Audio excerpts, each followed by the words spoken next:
Le meilleur moyen de parler de Verapagava, c'est de parler de sa singularité. Nous sommes non pas sur Terre ou dans l'espace, nous sommes finalement dans un état intermédiaire, une sorte d'univers entre la figuration terrestre, on va dire, et un art éthéré finalement. Hein. C'est à ce titre que j'ai pensé au titre Corps céleste pour l'exposition.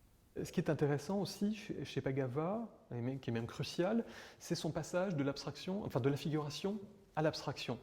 Elle commence en 32-35, l'abstraction a déjà 20 ans.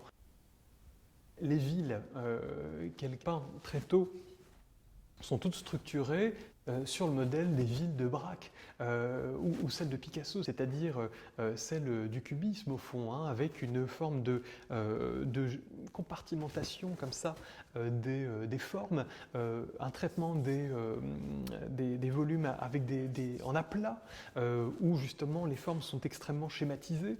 Et toutes ces villes vont progressivement aller écarter tous les détails, au fond, qui en font une scène vraisemblable. Ce qui l'intéresse, au fond, ce n'est pas de présenter tel ou tel endroit, comme une carte postale. Ce qui l'intéresse, c'est d'en tirer la substantifique moelle, justement, en épurant, en écartant, au fond, tout ce qui est de l'ordre de l'indice, du trivial. Ça, c'est tout à fait essentiel et ça permet de comprendre toute la carrière. Hein. Même les derniers tableaux qui vont aller vers une plus grande géométrie, finalement, une plus grande, comment dire, une rigueur, finalement, sont encore dans cette relecture des avant-gardes historiques. Chaque tableau est finalement une sorte d'aboutissement d'un long processus comme ça de retranchement par rapport au réel, par rapport aux logiques de la peinture. Je suis persuadé que chaque fois qu'elle trouvait quelque chose de nouveau dans une galerie, elle essayait de s'en détacher.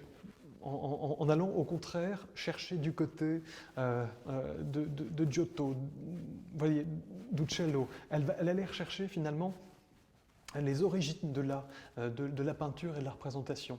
Et tout ça marié avec la plus grande modernité possible. C'est quelqu'un qui voyait la forme abstraite dans tout.